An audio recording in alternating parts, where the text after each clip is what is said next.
ঢাকার উত্তরায় milestone school and কলেজে বাংলাদেশ বিমান বাহিনীর একটি যুদ্ধবিমান বিধ্বস্তের ঘটনায় সামাজিক যোগাযোগ মাধ্যমে বিনোদন অঙ্গনের কয়েকজন অভিনেত্রী, অভিনেতা ও পরিচালক ভুয়া তথ্য ছড়াচ্ছেন বলে এক স্ট্যাটাসে উল্লেখ করেছেন সংস্কৃতি উপদেষ্টা ও নির্মাতা মোস্তফা সরওয়ার ফারুকী।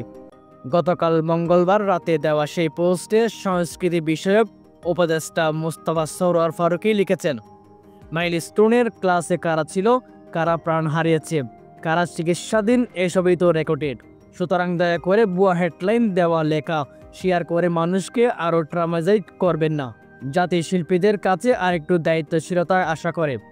ফারুকীর এমন পোস্টের পর তরুণ অভিনয় শিল্পী আরশ খান লিখেছেন, জাতীয় উপদেষ্টাদের কাছেও আরেকটু দায়িত্বশীলতাই আশা করে।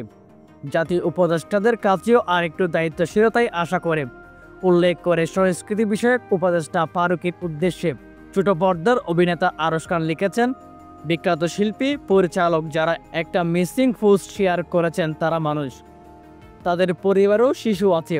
দেশের ক্রান্তিকালে তারাও অস্থির হয়ে থাকেন, তাই বিভিন্নভাবে এই ক্রাইসিসে মানুষের পাশে থাকার চেষ্টা করছেন।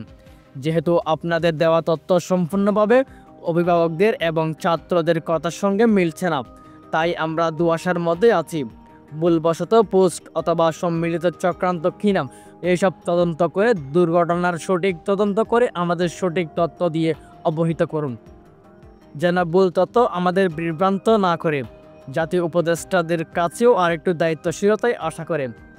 আরশ খানের সেই পোস্টে বক্তা শুভাকাঙ্ক্ষীরা প্রতিক্রিয়া জানিয়েছেন।